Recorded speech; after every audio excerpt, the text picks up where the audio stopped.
So what's up? Kamusta? Ayos ba tayo dyan? So nandito tayo ngayon sa may FKM Baliwag branch para sa update natin at nakita natin ulit natin itong motorcycle na to. So ito yung plus version ng FKM Venture ADV 150 Standard Plus. So bakit siya plus? Alamin natin yan at alamin na rin natin kung magkano ang ganitong motorcycle at kung gano'n nga ba kasulit ang specification na itong motorcycle na to. So tara, samahan niyo ako. Walk around na natin. Ayos na ayos yan. My hands stable, I feel able to turn the tables, I could do this. Just keep moving, keep your hands up, stupid. I feel lucid, a new view and I can see the end, I can see my future, I can view it. It's right there for the taking. Everything I've ever wanted, dreams are just waiting. I just gotta fight for it, willing to die for it, willing to like soreness, I just need a hike for it.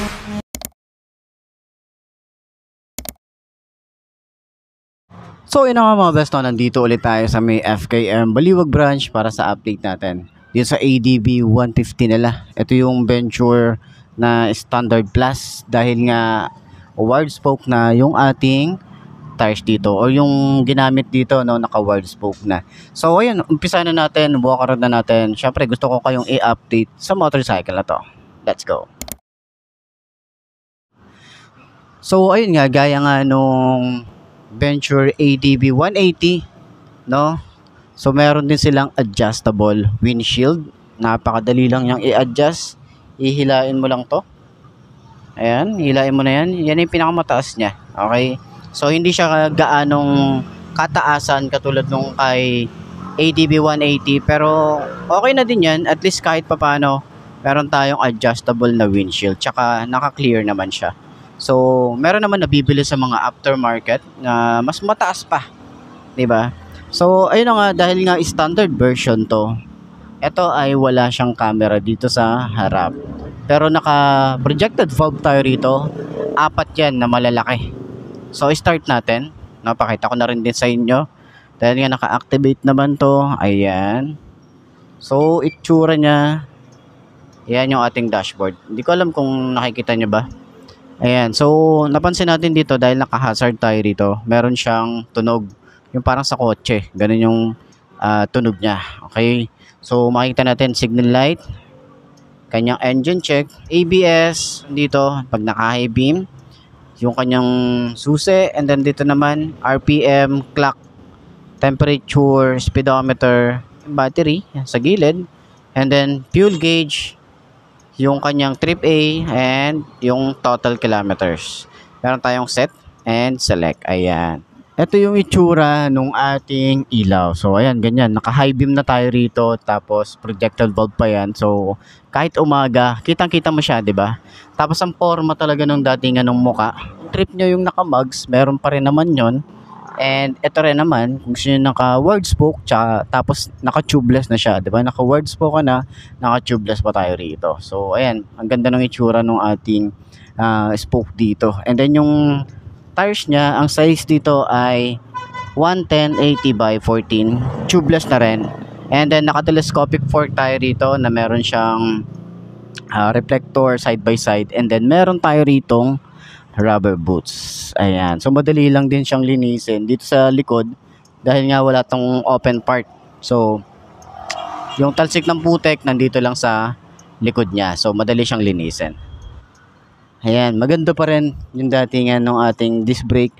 May ABS tayo rito. Naka-dual pad caliper tayo rito. At yung tires niya ay CST pa rin. Yung decals niya, minimalist pa rin naman. Hindi siya mukhang sabog, no? Maganda rin yung datingan niya, tsaka sakto dun sa kulay na kulay gray. Ayan. Meron siyang black and white, and then dun din sa likod meron din siyang ADB na white and then faded na black. Ayan. So dito sa side meron tayong ADB 150 na naka-emblem. Ang premium talaga ng datingan kapag nakaganito, 'di ba? So meron tayong cruiser position ng ating paa, meron ding standard, and meron tayo ritong side stand kill switch. Ayan. So, napaka-smooth lang din. Ibaba taas nung ating side stand. Ayan. So, yung kanyang foot pegs, same nung sa ating ADB 180. No? Same sila pero mas malapad yun. Tapos, sumasabay yung design niya rito. Ganda eh. Ganda nung design dito. Para siyang robotic yung style niya.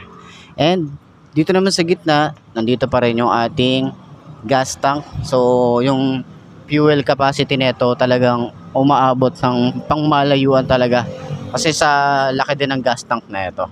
And ayun na nga, yung ating handlebar is naka-upright position din. And then naked handlebar tayo rito. May FKM. Tapos maganda yung quality ng kanyang paint job.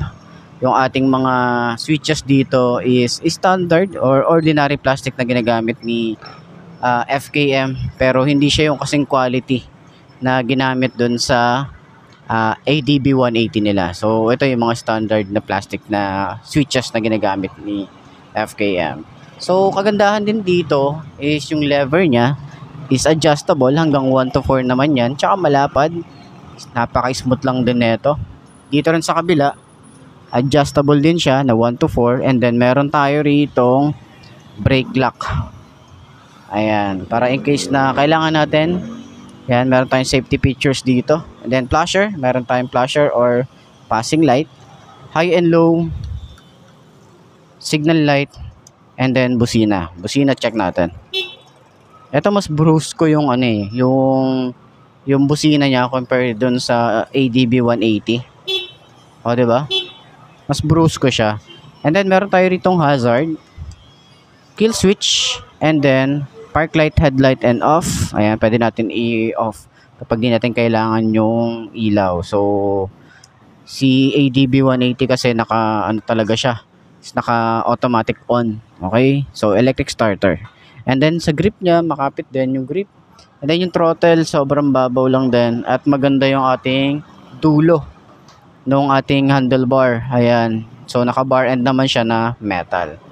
And, kagandahan din dito, meron tayo ritong USB charging port sa may harap. Ayan.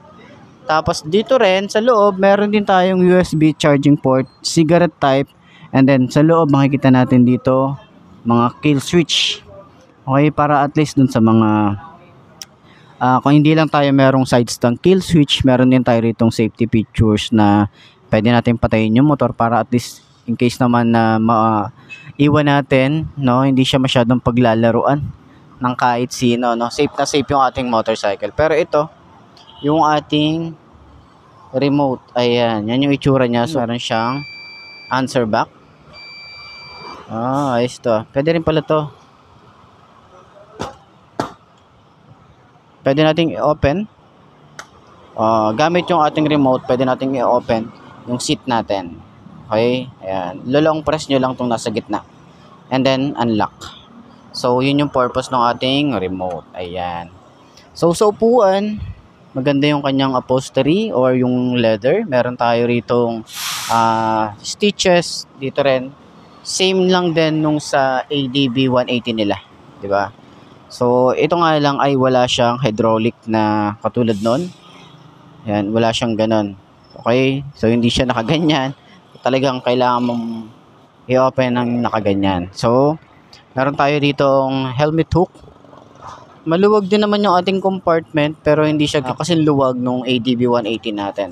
So, yan yung itsura. Okay? Pero maganda rin. Ready na yung kanyang bracket para sa top box dito. Pwede tayo maglagay dito ng saddle bag, side by side, diba? Yan. So, sa upuan naman, makapal yung foam. Sobrang lambot din yan. Napakaganda rin yan sa long ride. Kasi yung mga ganitong tipo ng upuan, ito yung hindi masakit sa puwet. So, maka 4 bulbs tayo rito. And liquid cooled na nga rin pala to. Wala rin tayo rito kickstart. Pero ayan, yan yung datingan natin para sa ating panggilid. And then, naka-dual shock tayo rito na may baso and adjustable na rin to. And then, CST tires na rin yung kanyang likod na gulong. Ayan. So, ang size is 130/70 by 13. Tubeless na rin. And then, naka-wide spoke tayo rito. So, sa kanyang taillight na, ayan, maganda yung itsura nito. And then, yung animation niya or yung taillight niya is unique style talaga. 'Di ba? Signal light natin dito is LED na rin. Plate light, LED. And then dito sa likod, mapapansin nyo, meron siyang nakaabang na camera. So, pwede rin tayo magpa-install ng camera dito. Pwede naman kasi ito, standard version to. Pero pwede tayong mag ano, kung gusto natin ng additional na camera, ayan, pwede tayong magpa-install dyan. So, reflector and then malapad yung ating fender. So, tambucho, ang laki din ng itsura eh, no? Stylish din. And maganda rin yung datingan niya. Meron tayo rito parang carbon fiber finish. Ito, cover to. So, hindi tayo mapapaso rito kahit hawakan natin yan. And naka-liquid cooled yung radiator niya nandito sa side na to. And then maganda yung ating cover. And meron tayong swing arm. Naka-disc brake tayo rito. And then single pad caliper. And then meron din tayo ritong ABS. So, sakyan natin itong motorcycle na to. Kung abot ba ng 5'2", nakagaya ko. Ayos yan. I'm standing up 'cause I've had enough. I won't give up on the chance. As long as I'm breathing, I'm not retreating. I could be bleeding, I'll take a beating and keep on proceeding. I'm not fatiguing, 'cause once I enter the ring, I'll be undefeated. So, ayan, upuan natin itong FKM Venture ADB 150 Plus. So, standard version to. Ito yung walang camera sa harap. Pero, ngayon ko pa lang din ulit uupuan to. Okay, side stand muna natin. Center stand tuloy. Side stand natin. So, medyo mabigat yung motorcycle kasi na nakapababa yung ating floor, no? So, ayan ang itsura niya. Ayan yung datingan niya. So, higang-higa siya. So, same lang din siguro nung height niya dun sa dating naka-mugs. Pero, tingnan natin. Medyo hindi lang pantay dito. Pero yun nga, 5'2" ang aking height. Yun, oh. So, hindi ako naka-boots. Pero, compare dun sa naupuan natin yung ADB 180 nila, yun, sobrang taas nun. Pero ito, manageable naman, di ba? Hindi lang tayo naka-boots ngayon, tsaka hindi lang pantay yung semento dito. Pero, ayan, kaya nating i-handle. Tsaka maganda yung upuan. Sobrang lambot ng upuan.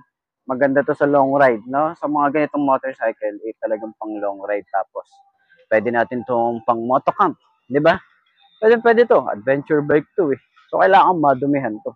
So, sa turning radius niya, sobrang lawak.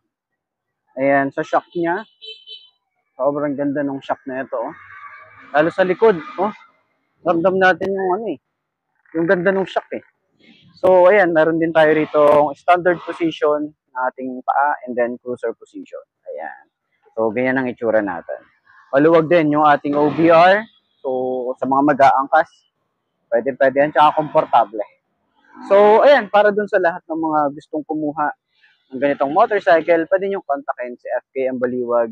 Diyan, ilalagay ko sa screen nyo kung ano yung contact number nila para at least pwede kayo rekta na mag-inquire sa kanila or pwede nyo akong i-message sa aking Facebook page.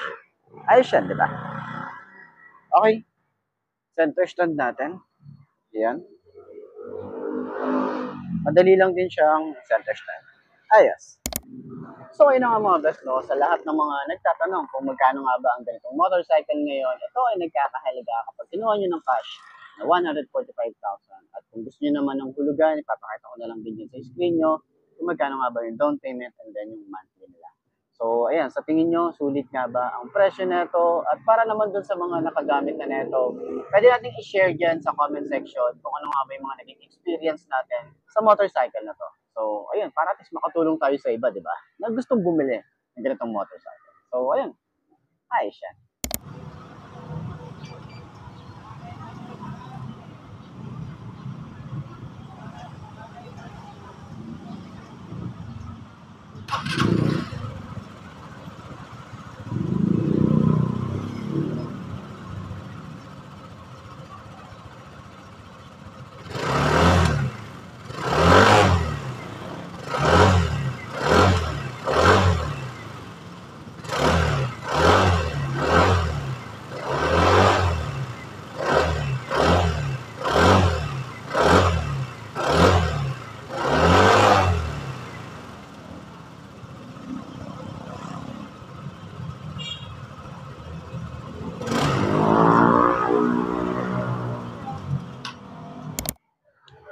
So, yun na nga mga best, no? Ito na ba ang motor na babagi sa'yo? Kung ito na nga ay markahan mo na at mag-subscribe ka na sa aking YouTube channel, i-click mo na rin yung notification bell para updated ka sa lahat ng videos na upload natin.